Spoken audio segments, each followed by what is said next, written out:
حساب و کتاب ہوگا. اچھے کام پر بھی زیادہ خرچ کرنے سے منع کیا ہے. چلیے اب تو مدرسے والے سوچ رہے ہوں گے تو مولانا کہہ رہا زیادہ خرچ کرنا, تو مدرسے میں جو 100 دے رہے ہوں گے وہ بھی نہیں دیں گے بیچارے. وہ کہیں گے ہم کیوں زیادہ خرچ کریں. میں نے سب کا سب منع کیا ہے. آپ کے پاس صرف پوری دولت ہی 100 روپے ہے تو آپ ساری کی ساری 100 روپے نہیں دے سکتے ہیں. ابھی وہ بھی واقعات آئیں گے آپ کے سامنے, بتائیں گے. جب بتا رہے ہیں تو مکمل ہی بتا کر چھوڑیں گے, آپ کو بیچ میں پیاسا نہیں چھوڑیں گے. اب 100 روپے آپ کے پاس 100 ہی مدرسے کو دے دی, آپ کی پوری پونجی 100. تو اب کیا کرو گے؟ شام کو کھانا کہاں سے آئے گا بیوی بچوں کے لیے؟ اللہ دے گا. پھر تو وہی حساب ہو گیا صوفیوں کی طرح, اللہ دے گا. بیٹھ گئے ایک جگہ پہ, اللہ اللہ اللہ, شام کو کھانا کہاں سے؟ اللہ دے گا, اللہ اللہ اللہ. ایسے لوگوں کو تو میں نے کہا تھا حرام خور ہیں یہ لوگ. یہ جہاں ملے آپ کو ان کو الٹی چھری سے کاٹو, 1000 جوتے مارو اور ایک گنو. یہ قوم کے اوپر بوجھ بنے بیٹھے ہیں, بوجھ. ایسی لوگوں کے لیے تو ہم نے کہا تھا ہفتے میں ایک دن جمعے کا دن ہے جو سب سے مبارک دن, عید و بقرعید سے بھی زیادہ جس دن کی اہمیت, لیکن اللہ تعالیٰ نے اس پورے دن کو بھی عبادت کا دن نہیں بتایا ہے. کیا کہا؟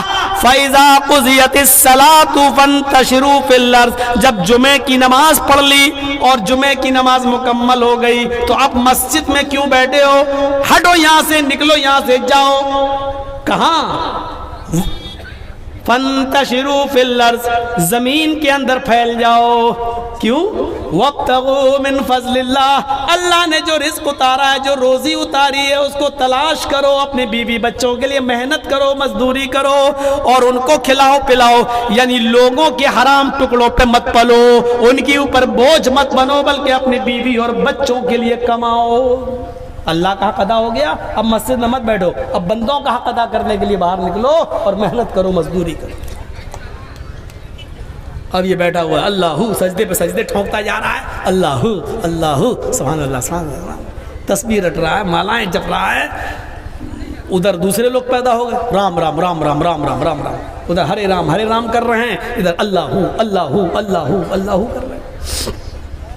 بہت سے ملیں گے آپ کو, ٹرینوں میں بھی مل جائیں گے, ہرے رنگ کی چادر لے کر بھیک مانگتے ہوئے صوفی لوگ, اور کہیں گے کیا فلاں کے نام پہ دے دو, فلاں پہ چادر چڑھا, یہ کریں وہ, ان کو دو. اور شکلیں قسم خدا کی ایسی ہوتی ہیں, ان کی شکلیں ان بھیک مانگنے والوں کی, صوفی, اگر ان کا چہرہ اگر دیکھ لو تو قسم خدا کی کھانا کھانے کو دل نہیں کرے گا آپ کا. منہ میں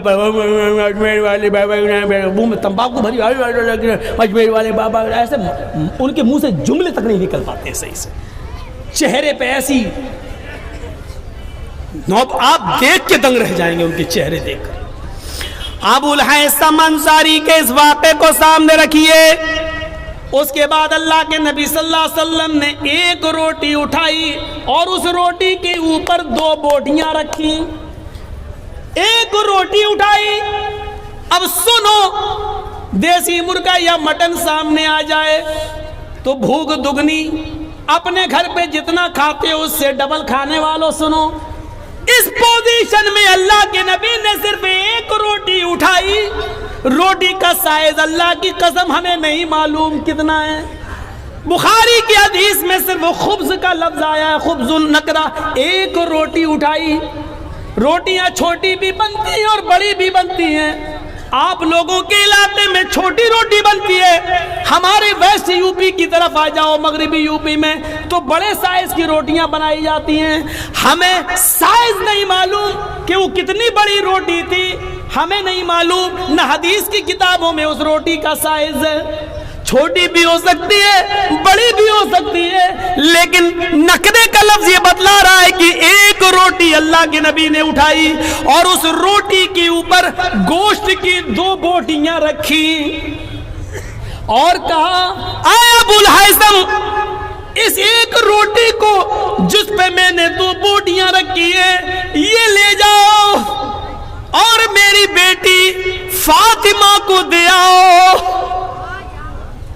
آج 15 دن ہو گئے ہیں, 2 ہفتہ ہو گیا ہے, میرے گھر میں چولہا نہیں جلا ہے, میری بیٹی فاطمہ کو کھانا نصیب نہیں ہوا ہے. ابو الہیثم اللہ کے نبی جب یہ بات کہہ رہے تھے تو ان کی بیوی دروازے پہ کھڑی تھی، اشارے سے بلاتی ہے، اے ابو الہیثم اندر آؤ۔ انہوں نے ایک برتن تیار کر دیا اور اس برتن کے اندر گوشت بھر دیا اور کئی روٹیاں اس برتن میں رکھ دی، دوسرے برتن میں ایک ٹفن تیار کر دیا اور کہا ایک روٹی اور 2 بیٹی میں فاطمہ کا کیا ہوگا؟ لے کے جانا ہی ہے تو کچھ زیادہ لے جاؤ تاکہ وہ پیٹ بھر کے کھا لے اور اس کے گھر میں جو ہو 1-2 لوگ تو وہ بھی پیٹ بھر کے کھا لے۔ ابو الہیثم جب وہ برتن لے کے نکلے تو اللہ کے نبی نے دروازے سے ان کو طلب کر لیا، ادھر آؤ، میں نے تو 1 روٹی اور 2 بوٹی دی تھی، پورے برتن کو کھول کے دکھاؤ اس میں کیا ہے۔ کھول کے دیکھا تو اس میں سالن بھرا تھا، روٹیاں ایک نہیں کئی روٹیاں تھیں۔ تو اللہ کے نبی نے فرمایا اے ابو الہیثم تمہاری دوسری غلطی یہ ہے کہ تم میری بیٹی کی عادت خراب کرنے کے لیے، میری بیٹی کی عادت کو بگاڑنے کے لیے اتنا کھانا لے جا رہے ہو۔ اگر وہ آج پیٹ بھر کے کھانا کھا لے گی تو پھر وہ اللہ کو یاد نہیں کر سکے گی، اللہ کا ذکر نہیں کر سکے گی۔ کھانے کے لیے اتنی ضرورت ہے جتنے میں انسان زندہ رہے اور اپنے رب کا شکر ادا کرتا رہے۔ نہیں اے ابو الہیثم یہ غلطی مت کرو، جتنا میں نے دیا اتنا ہی لے کر جاؤ۔ پھر آپ نے وہ سارا کا سارا کھانا واپس لے لیا۔ اے ابو الہیثم اس علاقے کے بہت سے غریب لوگ آج بھی بھوکے سو رہے ہوں گے، میری بیٹی سے زیادہ ضرورت مند وہ لوگ ہیں، یہ روٹیاں ان میں پہنچا دو اور یہ سالن ان میں پہنچا دو۔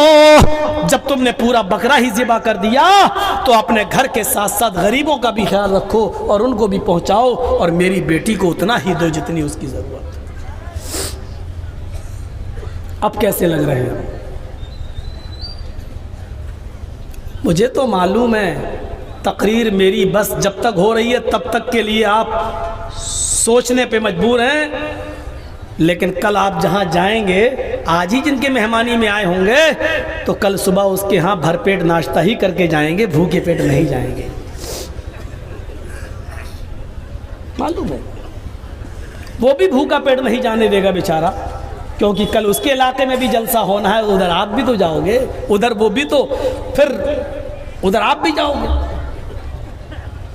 ہوتا ہے، کھانے پینے سے میں منع نہیں کر رہا ہوں، کھلانے اور پلانے سے بھی منع نہیں کر رہا ہوں۔ مہمان نوازی تو بڑی اچھی چیز ہے، خوش نصیب ہے وہ انسان جس کے گھر میں مہمان آتے ہیں، اس کے گھر میں برکتوں کے دروازے کھل جاتے ہیں، کوئی شک نہیں ہے۔ لیکن ہر چیز پہ فضول خرچی یہ غلط چیز ہے، چاہے وہ جائز کام ہو یا ناجائز کام۔ آئیے ایک اور واقعے کی طرف چلتے ہیں۔ حضرت کعب ابن مالک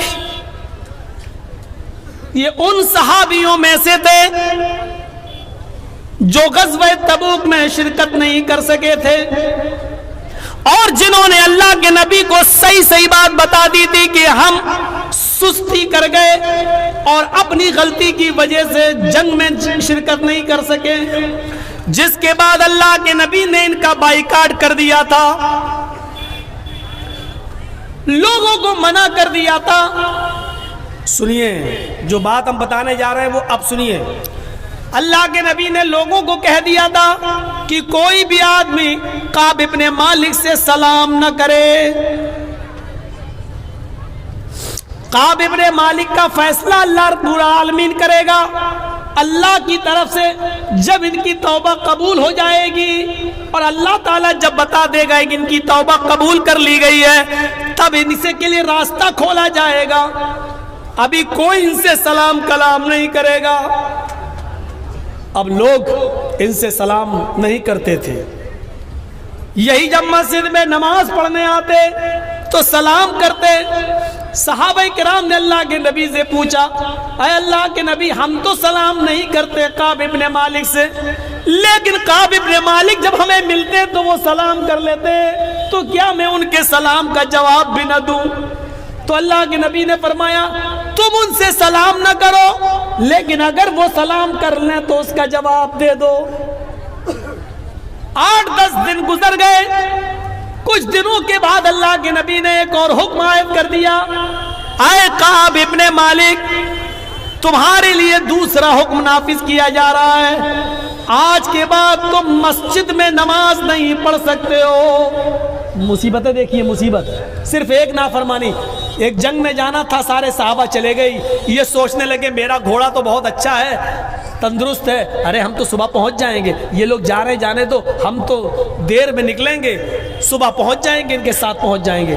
لیکن پھر رات میں لیٹ گئے تو نیند آ گئی، غلبہ آ گیا آنکھوں میں، نیند چڑھ گئی، صبح کے ٹائم پہ آنکھ کھلی، جب آنکھ کھلی تو پھر اور چلیے ابھی تو اور ہے، 1-2 دن لگیں گے جنگ شروع ہونے میں، ابھی ہم یہ کام نپٹا لیں، ابھی ہم وہ کام نپٹا لیں، سستی اور چڑھی، کام کرنے میں لگ گئے، یہاں تک کہ وہ جنگ شروع ہو گئی۔ جنگ شروع ہو گئی تو یہ جا نہیں سکے، اور جب جا نہیں سکے تو جنگ ختم ہو گئی اور سارے صحابہ لوٹ کے آ گئے۔ تو اللہ کے نبی نے کلاس لی، تم کیوں نہیں گئے؟ تو انہوں نے پوری صحیح بات بتا دی، تو اللہ کے رسول نے ان کا بائیکاٹ کر دیا، اب نماز میں بھی نہیں آ سکتے ہو مسجد کے اندر۔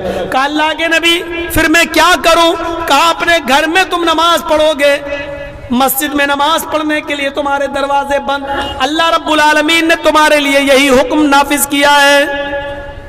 کعب ابن مالک کہتے ہیں کہ جب میں بازار کی طرف جایا کرتا تھا، لوگ مجھے سلام نہیں کرتے تھے، میں ہی سلام کرتا تھا، میں ان سے پوچھتا تھا کیا اللہ کے رسول صلی اللہ علیہ وسلم نے میرے بارے میں اور کوئی حکم دیا؟ تو لوگ ہمیں اس کا جواب نہیں دیتے تھے اور مجھے سلام کا جواب دے کر نکل جایا کرتے تھے، کوئی بھی آدمی مجھ سے بات نہیں کرتا تھا۔ اس حال میں کئی دن گزر گئے، کعب ابن مالک کہتے ہیں میں کافی بزرگ ہو چکا تھا، یہاں پر ایک حکم اور نافذ ہوتا ہے، اے کعب ابن مالک، 1 مہینہ جب گزر گیا تو حکم نافذ ہوتا ہے، اے کعب ابن مالک آپ اپنی بیوی سے دور ہو جائیں، یہ حکم نافذ ہو رہا، آپ کو ایک اور سزا دی جا رہی ہے، آپ کو آج کے بعد آپ اپنی بیوی سے مل نہیں سکتے۔ کعب ابن مالک نے کہا اے اللہ کے نبی بیوی سے مل نہیں سکتے، اس کا مطلب کیا ہے؟ کیا میں اس کو طلاق دے دوں؟ اللہ کے نبی نے کہا نہیں، طلاق نہیں، طلاق دینے کے لیے حکم نہیں دیا جا رہا ہے، آپ ان سے دور رہیں گے، ان سے بیوی والی خدمت نہیں لے سکتے، یعنی اپنی بیوی سے مجامعت صحبت نہیں کر سکتے، اس کے ساتھ ہم بستری کرنے سے روکا جا رہا ہے۔ کعب ابن مالک کہتے ہیں میری بیوی ایک جگہ تو جنگ میں جا نہیں سکا، یہاں ہم بستری سے بھی روک دیا گیا، کہیں میرے اوپر شہوت کا غلبہ ہو گیا اور مجھے تمہاری ضرورت پڑ گئی تو نبی اکرم کی یہ بھی نافرمانی میں نہ کر بیٹھوں اور تم سے ہم بستری نہ کر لوں، اس لیے بہتر ہے کہ تم اپنے مائکے چلی جاؤ، نہ تم یہاں رہو گی نہ میرا دل تمہاری طرف مائل ہوگا۔ اپنی بیوی کو وہ اپنے سسرال اس کے مائکے بھیج دیتے ہیں۔ اس حال میں 50 دن گزر جاتے ہیں، کعب ابن مالک اسی جگہ بیٹھے رہتے ہیں اور نماز پڑھتے ہیں، بازار جا نہیں رہے ہیں، اس لیے کہ لوگ ان سے بات ہی نہیں کرتے، ہر دن انتظار کر رہے ہیں شاید میرے لیے اللہ کی طرف سے کوئی حکم نافذ ہو جائے۔ کبھی سوچتے کہ میں خودکشی کر لوں، مجھے اس دنیا میں جینے کا حق نہیں ہے، یا اللہ میں نے کتنا غلط کام کر دیا، ایک جنگ میں ہم نہیں جا سکے اور مجھے اتنی مصیبتوں سے گزرنا پڑا، ساری مصیبتیں برداشت کرتے گئے، سب کچھ گوارا کرتے گئے۔ جب 50 دن مکمل گزر گئے، فجر کی نماز مسجد میں ہو رہی تھی اور کعب ابن مالک اپنے گھر پہ نماز پڑھ رہے تھے، نماز پڑھنے کے بعد اپنے گھر کی چھت پہ چلے گئے کعب ابن مالک اور صبح کی ٹھنڈی ٹھنڈی ہوا میں بیٹھ جاتے ہیں اور فضا کا معائنہ کرنے لگتے ہیں، ہوا چل رہی ہے ٹھنڈی ٹھنڈی اور فضا کا معائنہ کر رہے ہیں، کیا دیکھتے ہیں سورج نکلنے کے قریب ہے اور کوئی آدمی، کوئی صحابی رسول نبی کی مسجد نبی سے نکل کر میرے گھر کی طرف آ رہا ہے۔ تھوڑی دیر کے بعد وہ میرے گھر کے دروازے کے نیچے کھڑا ہوتا ہے, کہتا ہے کعب ابن مالک کہاں ہے, کعب کہاں ہے, کعب کہاں ہے. میرے اوپر سے آواز دی, کیا ہوا, میں یہاں ہوں. آئے کعب ابن مالک, اللہ تعالیٰ نے تمہاری توبہ کو قبول کر لیا ہے, تمہاری توبہ قبول کر لی ہے. جناب محمد رسول اللہ صلی اللہ علیہ وسلم نے فرمایا ہے کعب سے کہہ دو کہ وہ اپنی بیوی کو بلا سکتے ہیں, مسجد میں آ سکتے ہیں اور لوگوں سے دعا سلام کر سکتے ہیں. اللہ تعالیٰ نے ان کی توبہ کو قبول کر لیا. کعب ابن مالک آتے, جو چیز میں بتانا چاہتا ہوں اس کو غور سے سننا. کعب ابن مالک آتے, اوپر کی چھت سے نکلتے ہیں, نیچے زمین پر اترتے ہیں, کہتے میں تیزی سے مسجد نبوی کی طرف بھاگا. یہ خوشخبری میں جناب محمد رسول اللہ سے سنوں. جیسے ہی میں مسجد نبوی میں جاتا ہوں, صحابہ کرام میرا سواگت کر رہے ہیں, انہوں نے مجھے راستہ دے دیا, سب میری طرف دوڑ پڑے. اے کعب ابن مالک مبارک ہو, اللہ نے تمہاری توبہ قبول کر لی. اور میں ایک ہی بات کہتا جا رہا ہوں, مجھے یہ بات اللہ کے رسول سے سننی ہے. جیسے ہی ان کی نظر نبی اکرم کے چہرے پر پڑتی ہے, اللہ کے نبی کہتے ہیں آئے کعب, یہ لوگ ٹھیک کہہ رہے ہیں, ابھی ابھی جبریل نے مجھے آ کر بتا دیا ہے کہ اللہ تعالیٰ نے کعب ابن مالک کی توبہ کو قبول کر لیا ہے. تم اپنی بیوی کو بلا سکتے ہو, آج کے بعد مسجد میں آ سکتے ہو, لوگوں سے دعا اور سلام کر سکتے ہو. کعب ابن مالک نے اللہ کے نبی کا ہاتھ پکڑا, اس کو چوما, نبی کی پیشانی کا بوسہ لیا, گلے لگے اور فرمایا اے اللہ کے رسول, آج آپ نے مجھے میری کھوئی ہوئی زندگی دوبارہ لوٹا دی, آج آپ نے میرے لیے جینے کا ایک دوسرا موقع دے دیا, اللہ نے میری توبہ قبول کر لی. اب اس خوشی کا تقاضا یہ ہے کہ میرے پاس جتنے مکان ہیں, میرے پاس جتنے گھر ہیں, میرے پاس جتنی زمین ہے, میرے پاس جتنے باغات ہیں, اے اللہ کے رسول آپ گواہ رہنا, وہ ساری کی ساری زمین, ساری پراپرٹی, سارے باغات, سارے مکان میں صدقہ کر رہا ہوں, میں اللہ کے راستے میں دے رہا ہوں. اس خوشی کا تقاضا یہ ہے کہ میں سب کچھ اللہ کی راہ میں لٹا دوں. آپ نے کعب ابن مالک کا ہاتھ پکڑا, آئے کعب تم ایسا نہیں کر سکتے ہو, تم اپنی پوری کی پوری پراپرٹی اللہ کی راہ میں نہیں دے سکتے ہو, اپنے سارے باغات تم اللہ کی راہ میں نہیں لٹا سکتے ہو, اپنا سارا مال, ساری دولت تم اللہ کی راہ میں نہیں دے سکتے ہو, تمہارے لیے جائز نہیں ہے. نہیں, جتنا دینا چاہو اتنا دے دو, ایک حصہ دے دو, دو حصہ دے دو, ہیں, لیکن تم سارا کا سارا دے رہے ہو, خود سڑک پہ آنا چاہ رہے ہو, یہ تمہارے لیے صحیح نہیں ہے. آپ نے کعب ابن مالک کو سارا کا سارا مال خرچ کرنے سے روک دیا اور کیا کہا کہ تم اللہ کی راہ میں بھی نہیں دے سکتے ہو, فضول خرچی اللہ کی راہ میں بھی جائز نہیں ہے. آئے اپنی بیٹیوں کی شادی میں اور بیٹوں کی شادی میں بے تحاشا مال و دولت کو لٹانے والوں,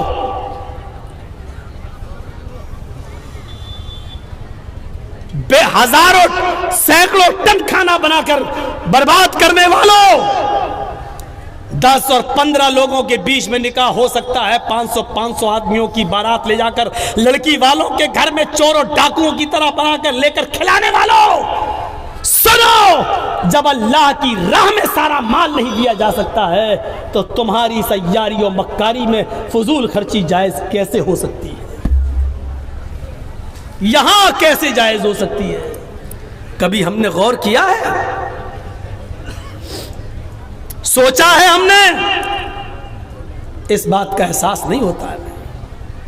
اتنی سی بات اگر ہم سوچ لیں کہ جب اللہ, کعب ابن مالک کتنا اچھا کام کر رہے تھے, اللہ کے رسول آج تو مجھے ایک نئی زندگی مل گئی, اتنا اچھا موقع ہے ہمارے لیے, جب اللہ نے میری توبہ قبول کر لی تو میری خوشی میں چاہتا ہوں کہ سب کچھ دے دوں, لیکن اللہ کے رسول نے کہا نہیں. دیکھیے وہ کہہ رہے ہیں میں سب کچھ اللہ کی راہ میں دے دوں, اور اللہ کے نبی کیا کہہ رہے ہیں, نہیں نہیں, تم ایسا نہیں کر سکتے.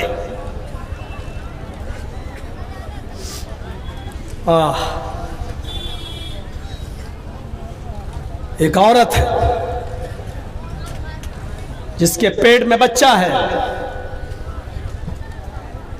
اور آپ نے اس کو طلاق دے رکھی ہے، یا بچہ پیدا ہو چکا ہے اور وہ اپنی ماں کا دودھ پی رہا ہے اور آپ نے ایسی حالت میں اس کو طلاق دے دی ہے،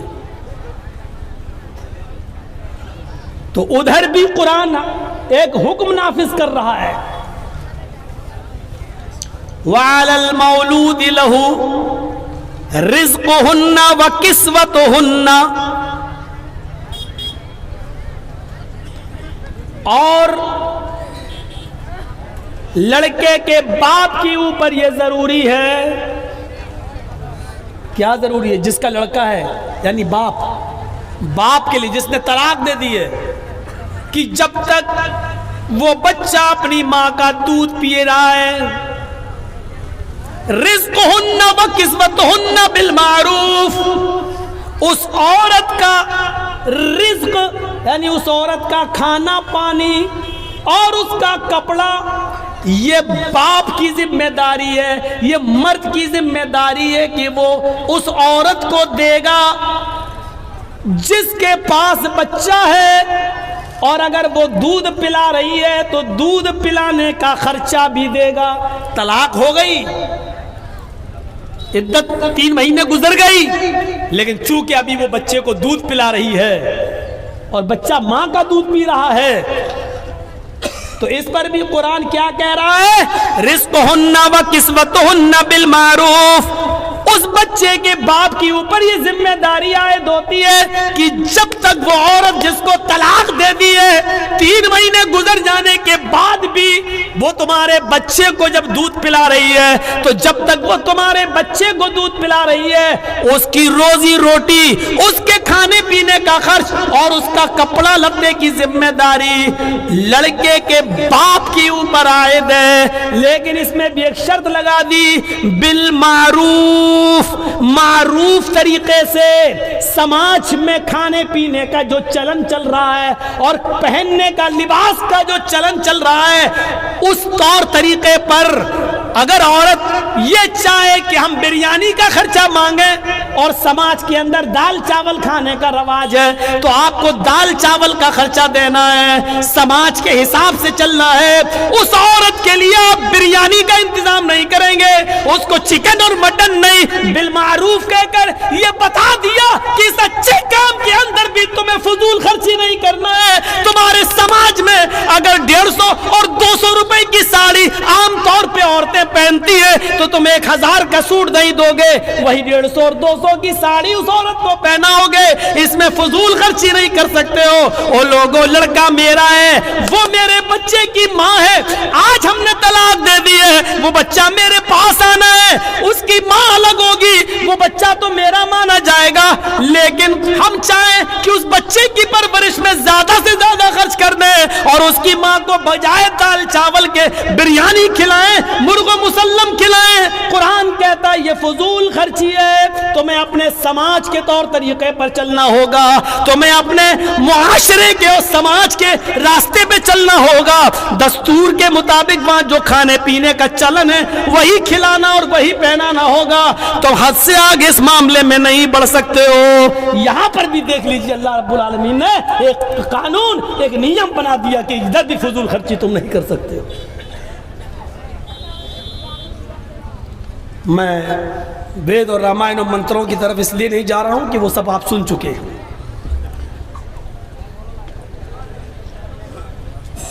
تاریخی تقریر، اتہاسک تقریریں ہو چکی ہیں، میں سمجھتا ہوں کہ اس کی ضرورت نہیں ہے۔ آج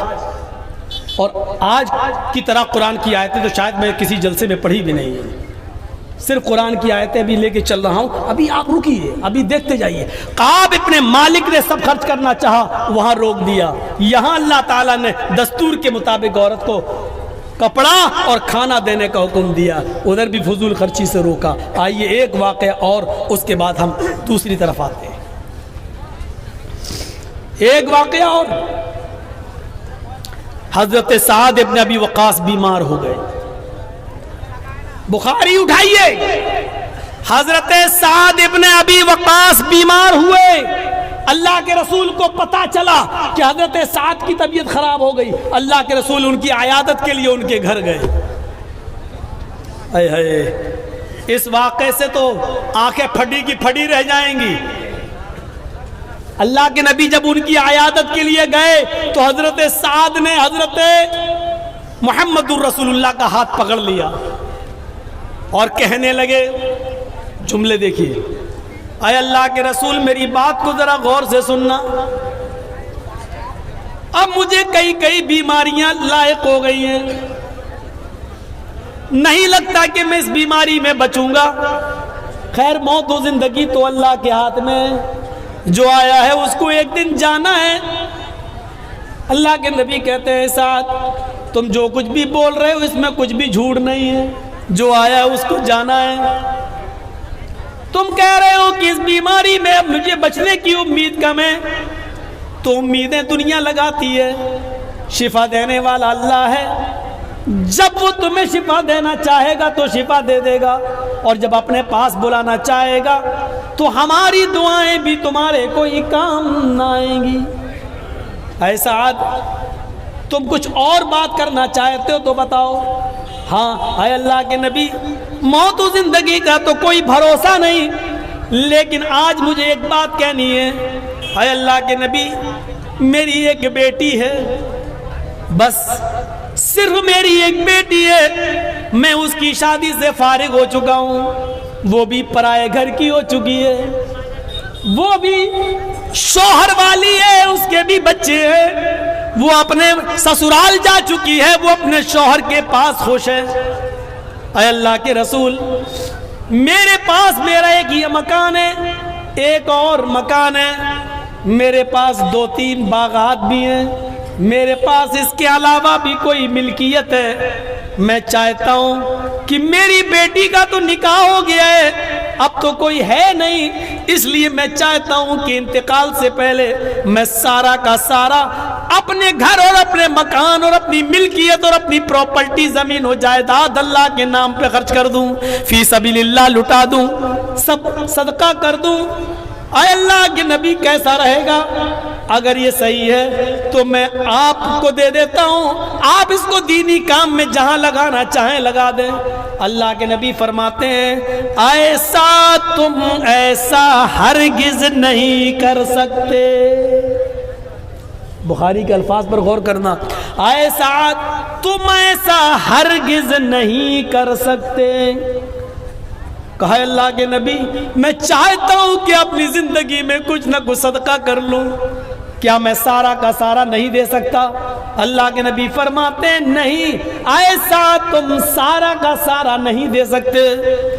تو کہا ٹھیک ہے اے اللہ کے نبی تو میں اپنے گھر مکان ملکیت زمین و جائیداد کے 3 حصے کر لیتا ہوں۔ ادھر دیکھو یہ بات غور سے سنو، میں اپنی زمین و جائیداد ملکیت کے 3 حصے کر لیتا ہوں، 3 حصے، 2 حصے میں خرچ کر دیتا ہوں، 2 حصے کا میں صدقہ اور خیرات کر دیتا ہوں، اور 1 حصہ اپنے پاس رکھ لیتا ہوں جو میرے مرنے کے بعد ترکہ ہو جائے گا، میری بیٹی میں اور میرے رشتہ داروں میں بٹ جائے گا۔ اللہ کے نبی کہتے ہیں اے سعد تم ایسا بھی نہیں کر سکتے ہو، اپنی ملکیت اپنی پراپرٹی اپنی زمین و جائیداد کا 2/3 یعنی 3 حصوں میں سے 2 حصے بھی خرچ نہیں کر سکتے ہو۔ کہا اللہ کے رسول ٹھیک ہے، اگر 2/3 2/3 بھی خرچ نہیں کر سکتا ہوں تو ایسا کرتا ہوں کہ میں اپنی ملکیت کو آدھا کر دیتا ہوں، آدھی ملکیت اللہ کی راہ میں خرچ کر دیتا ہوں اور آدھی ملکیت اپنے پاس رکھ لیتا ہوں، وہ میرے مرنے کے بعد میری بیٹی اور میرے رشتہ داروں میں ترکے کے طور پہ کام آ جائے گی۔ آپ نے فرمایا اے سعد تم اپنی زندگی میں اپنی پراپرٹی زمین و جائیداد کا آدھا حصہ کر کے آدھا مال بھی صدقہ اور خیرات نہیں کر سکتے ہو، آدھا بھی نہیں دے سکتے ہو۔ تو کہا اللہ کے رسول اگر آدھا بھی نہیں دے سکتا ہوں تو ایسا کر لوں کہ میں اپنی پراپرٹی زمین و جائیداد اور اپنے مال و دولت سب کے 3 حصے کر کے 2 حصے ایک حصہ میں اپنے پاس رکھ لوں، ایک حصہ میں خرچ کر دوں، 2 حصے میں اپنے پاس رکھ لوں، ایک حصہ میں خرچ کر دوں، یعنی 1/3، 3 حصے کر کے. ابھی تو کہہ رہے تھے کہ 2 خرچ کر دوں 1 روک لوں، اب کہہ رہے ہیں 3 حصے میں سے 2 خرچ کر دوں اور 1 خرچ کر دوں اور 2 روک لوں، 1 خرچ کر دوں. تو اللہ کے نبی کیا کہتے ہیں؟ اے سعد ابن ابی وقاص، ہاں اپنی پراپرٹی زمین و جائیداد کا 1/3 جس کا تم حق رکھتے ہو، 1/3 1/3 جس کا تم حق رکھتے ہو، اس کی وصیت جس کو چاہو کر سکتے ہو، جس کو دینا چاہو دے سکتے ہو، لیکن 2 حصے تمہارے انتقال کے بعد تمہارے رشتہ داروں میں ترکے کے طور پہ تقسیم ہوں گے. 1/3 حصہ تم خرچ کرنا چاہو تو کر سکتے ہو، صدقہ و خیرات دینا چاہو تو دے سکتے ہو، حالانکہ یہ بھی زیادہ ہے، یعنی میری مانو تو یہ بھی زیادہ ہے، لیکن 1/3 کا تمہیں اختیار ہے، 1/3 کا تمہیں اختیار ہے. یہ حدیث ہمیں کیا بتلا رہی ہے؟ بخاری شریف کا یہ منظر اللہ کے رسول صلی اللہ علیہ وسلم نے حضرت سعد بن ابی وقاص سے جو کہا، وہ بھی ان کی بیماری کے حال میں جو کہا، یہ حکم ہمیں بتلا رہا ہے کہ ہم سارا کا سارا مال خرچ کر کے خود سڑکوں پہ آ جائیں اور بھکاری بن جائیں، یہ جائز نہیں ہے. جب دینی کاموں میں حد سے زیادہ مال خرچ کر کے لٹانا جائز نہیں ہے، تو شادی اور بیاہ میں، آتش بازیوں میں، بیڑی اور سگریٹ میں، پان تمباکو میں اور شراب نوشی میں فضول خرچی کرنا کہاں سے جائز ہو جائے گی؟ یہ ہماری تقریر کا آج موضوع دوسرا ہے. ہم فضول خرچی یہ نہیں کہہ رہے ہیں کہ حرام ہے، ہم فضول خرچی یہ نہیں کہہ رہے ہیں ناجائز ہے، ہم یہ بتا رہے ہیں جب فضول خرچی دینی کام میں جائز نہیں ہے تو غیر دینی کاموں میں جائز کہاں سے ہو جائے؟ جب ادھر نہیں کر سکتے ہو تو ادھر کیسے کر سکتے ہو؟ شراب، جب اللہ کے نبی کے زمانے میں شراب حرام ہو گئی، صحابہ نے چھوڑ دی، جس حال میں شراب رکھی تھی اسی حال میں پھینک دی، شراب پانی کی طرح بہائی گئی. اب غور سے سننا، اور اے نوجوانوں یہ واقعہ تمہارے لیے، اور سنو یہ واقعہ بڑا دلچسپ ہے جو میں تمہیں سنانے جا رہا ہوں، اس سے تمہیں شراب کی برائی نظر آئے گی. سنو، جو واقعہ میں تمہیں سنانے جا رہا ہوں یہ تمہارے دل کو جھنجھوڑ دے گا، تمہارے آنکھوں میں آنسو لے آئے گا، یہ واقعہ تمہارے دلوں میں عبرت پیدا کر دے گا. سنیے، اللہ کے نبی نے جب شراب حرام کر دی تو زندگی بھر پھر کسی صحابی نے شراب کو ہاتھ نہیں لگایا. اللہ کے نبی اس دنیا سے چلے گئے، ابو بکر کا زمانہ آیا، 2 سال وہ زندہ رہے، خلیفہ رہے، شراب ان کے زمانے میں بھی حرام رہی اور صحابہ نے بالکل شراب چھوڑ دی. پھر حضرت عمر کا زمانہ آیا، حضرت عمر 10 سال خلیفہ رہے، 4-5 سال تک کسی نے شراب نہیں پی، کیونکہ جانتے تھے شراب پینے کی ایک سزا متعین ہے، 40 کوڑے مارے جائیں گے، 40 کوڑے. اس لیے کوڑوں کے ڈر سے پہلی بات تو سارے صحابہ نے چھوڑ دیا، اور جو لوگ کبھی کبھی پی لیتے وہ اس لیے نہیں پی رہے کہ 40 کوڑے کون کھائے گا، ایک کوڑے میں تو چمڑی ادھر جاتی ہے، 40 کوڑے کون کھائے گا. 4-5 سال گزر گئے، اس بیچ میں ایک صحابی ہے، غور سے سننا، صحابی ہے، نام ہے ان کا قدامہ ابن مظعون، نام ہے اس صحابی کا قدامہ ابن مظعون. نوجوانوں یہ واقعہ صرف تمہارے لیے، آج کی نوجوان نسل شراب کی طرف بہت تیزی سے بہک رہی ہے. جب 1 جنوری کو ہمارے یہاں لڑکیوں نے شراب پیو، اور کالج کے لڑکے اور لڑکیوں نے شراب پیو، اور اس کے بعد ناچ ڈانس کیا ہو، تو آپ اندازہ لگاؤ کہ یہ نوجوان نسل لڑکوں کے ساتھ ساتھ لڑکیاں بھی شراب کی طرف کیسے بہک رہی ہیں اور جا رہی ہیں.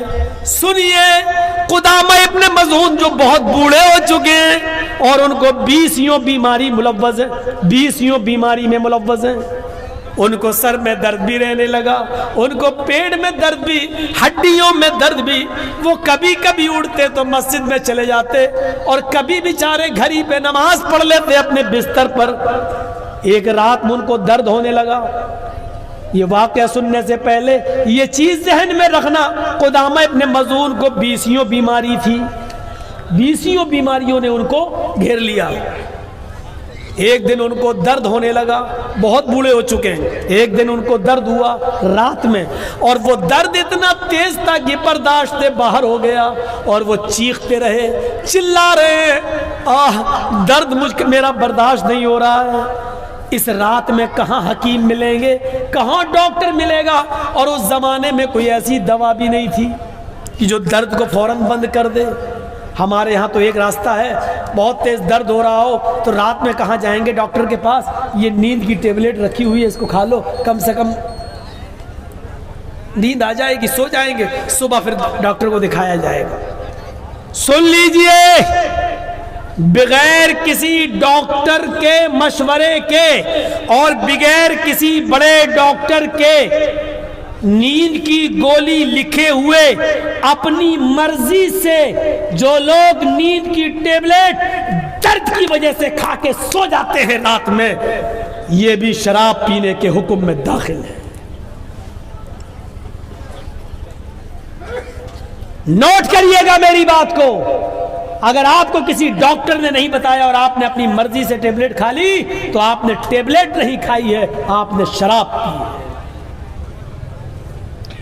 قدامہ ابن مظعون کے گھر والے کہنے لگے، اتنی تیز درد ہو رہا ہے، ہمارے گھر میں بہت پرانی ایک شراب رکھی ہوئی ہے، حرام ہو جانے کے بعد کسی نے اس کو ہاتھ نہیں لگایا ہے، بہت درد ہو رہا ہے آپ کو، ایسا کر لو، آدھا گلاس شراب ہم آپ کو دیے دیتے ہیں، 2 گھونٹ شراب، 3 گھونٹ شراب، یہ پی لیجئے، اس سے آپ کو نیند آ جائے گی اور آپ آرام سے سو جائیں گے، کل صبح کسی اچھے حکیم سے مل کر آپ کا علاج کرایا جائے گا، کم سے کم رات تو آپ کی کٹ جائے گی۔ قدامہ ابن مظعون نے سوچا کہ مجھے 20 بیماری ہے اور درد بہت زیادہ ہے، اس لیے مجبوری میں شامل ہے، لہذا ایسی مجبوری میں شراب پینا کوئی بری بات نہیں ہے۔ انہوں نے کہا لاؤ اس مجبوری میں 2 گھونٹ شراب پی لیتا ہوں۔ قدامہ ابن مظعون نے اپنے گھر والوں سے کہا، وہ شراب کی بوتل لے آیا اور 2 یا 3 گھونٹ، آدھا گلاس کہ تقریباً شراب ان کو پلا دی گئی، تھوڑی دیر کے بعد ان کو غنودگی آ گئی اور وہ سو گئے، اور سونے کے بعد ان کی نیند صبح ہی کھلتی ہے۔ لیکن صبح تک یہ خبر 2-3 صحابیوں کو پتہ چل گئی، جن میں ابو ہریرہ بھی شامل تھے، اور یہ لوگ حضرت عمر فاروق کے پاس آئے اور کہنے لگے، امیر المومنین کیا شراب حرام نہیں ہوئی ہے؟ ہاں ہو گئی ہے۔ آپ نے سنا ہے؟ کہا نہیں سنا ہے، کل کی رات میں قدامہ ابن مظعون نے تھوڑی سی شراب پی لی ہے۔ اچھا، بیمار تھے اور ان کو بہت درد تھا، اس لیے وہ وہاں چلے گئے اور شراب پی لیے۔ حضرت عمر فاروق نے اپنے قاصد کو بھیجا، جاؤ قدامہ ابن مظعون کو میرے آفس میں دربار خلافت میں لے کر آؤ۔ عمر فاروق کا قاصد جاتا ہے اور قدامہ ابن مظعون سے کہتا ہے، آپ کو امیر المومنین حضرت عمر بلا رہے ہیں۔ کہا بیمار ہے، یہ تو بستر سے اٹھنے کے لائق نہیں ہے۔ قدامہ ابن مظعون کہتے ہیں کوئی بات نہیں، اے میرے بیٹے مجھے کھڑا کرو۔ ان کو کھڑا کیا گیا، انہوں نے اپنے 2 بیٹوں سے کہا، ایک بیٹا میرے دائیں طرف آئے اور دوسرا بیٹا میرے بائیں طرف آئے، اور خود بیچ میں چلے اور اپنے دونوں ہاتھ دونوں بیٹوں کے کاندھوں پہ رکھ لیے اور کہا اس حال میں مجھے لے کے چلو امیر المومنین کے پاس، حضرت عمر فاروق کے پاس۔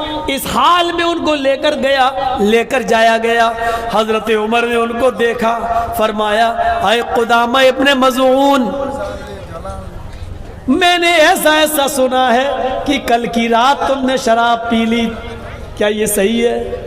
قدامہ ابن مظعون کہتے ہیں ہاں اے امیر المومنین، آپ کو تو معلوم ہی ہے مجھے کتنی بیماریاں ہیں، کئی مرتبہ تو آپ بھی مجھے دیکھنے کے لیے گھر پہ آئے، جب میں مسجد میں نہیں پہنچ پاتا تو آپ میری عیادت کے لیے گھر آتے اور میری خیر خبر لیتے ہیں۔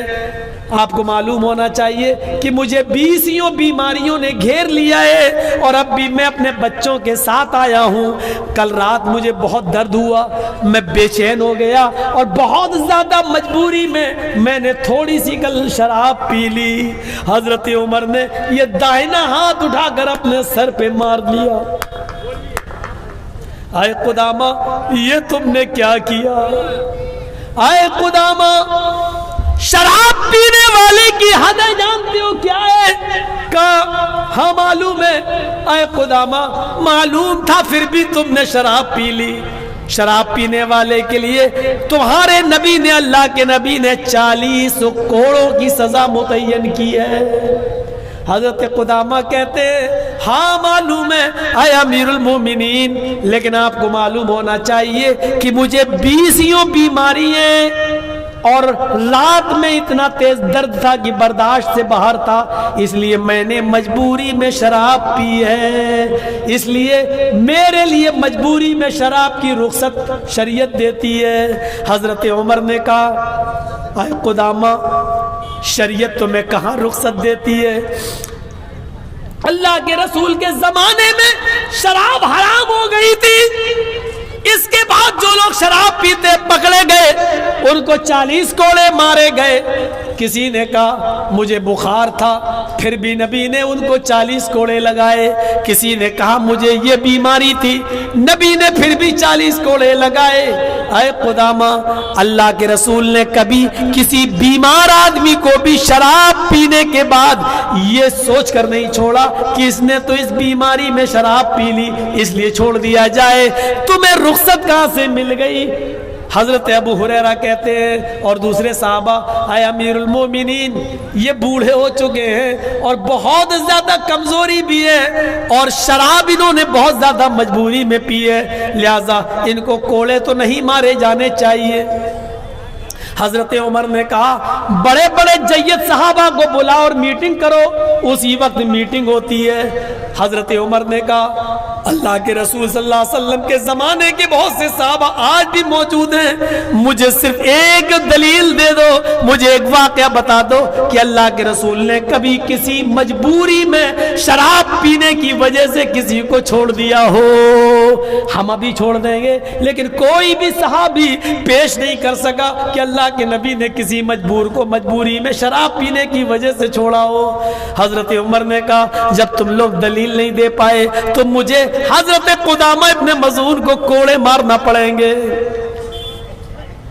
پھر میٹنگ ہوتی ہے اور میٹنگ میں طے ہوتا ہے امیر المومنین آپ کو اختیار ہے, آپ اس بوڑھے آدمی کو کوڑے ماریے, مجھے کوئی اعتراض نہیں ہے, انہوں نے شراب پی ہے, کوڑے لگنا چاہیے 40 کوڑے, لیکن ہماری گزارش اپیل درخواست یہ ہے, ہماری ریکویسٹ یہ ہے ابھی یہ بہت بیمار ہیں, 20 بیماری ہے اور اپنے بیٹوں کے ساتھ کھڑے ہو کر آئے ہیں اور ان کے بیٹوں نے یہاں کھڑا کر دیا ہے, یہ ابھی اپنے گھر پہ جائیں گے تو اکیلے چل نہیں پائیں گے, ان کو بیٹے سہارا دے کر جائیں گے, ابھی یہ نماز بھی گھر پہ پڑھ رہے ہیں مسجد میں نہیں, تھوڑی طاقت آ جانے دیجئے, کمزوری دور ہو جانے دیجئے, یہ 20 بیماری میں تھوڑی سی طبیعت صحیح ہو جائے, یہ اپنے آپ چلنے پھرنے لگے اور مسجد میں آنے جانے لگے, تب آپ ان کو 40 کوڑے مار لینا. حضرت عمر فاروق نے کہا افسوس اے ابو ہریرہ میں تمہاری یہ ریکویسٹ نہیں مان سکتا, اس کی وجہ یہ ہے کہ میں ان کو 1 ہفتے کی مہلت دے دوں, میں ان کو 10 دن کی مہلت دے دوں کہ یہ حکیم سے علاج کرائیں اور ان کو طاقت آ جائے, میں ان کی طاقت کے آنے کا 10 دن انتظار کروں اور جب تک ان کو طاقت آئے یہ چلنے پھرنے لگے, پتہ چلا کہ ان 10 دنوں میں میرا ہی انتقال ہو جائے, میں اللہ کو پیارا ہو جاؤں. اے ابو ہریرہ اور اے صحابیو اگر ان کے صحیح ہونے سے پہلے میں ہی اگر مر گیا اور اللہ کو پیارا ہو گیا تو قیامت کے دن میں اللہ کو کیا جواب دوں گا؟ اللہ پوچھے گا جب شراب پینے کا مجرم تیری عدالت میں آ گیا تو تو نے اس کو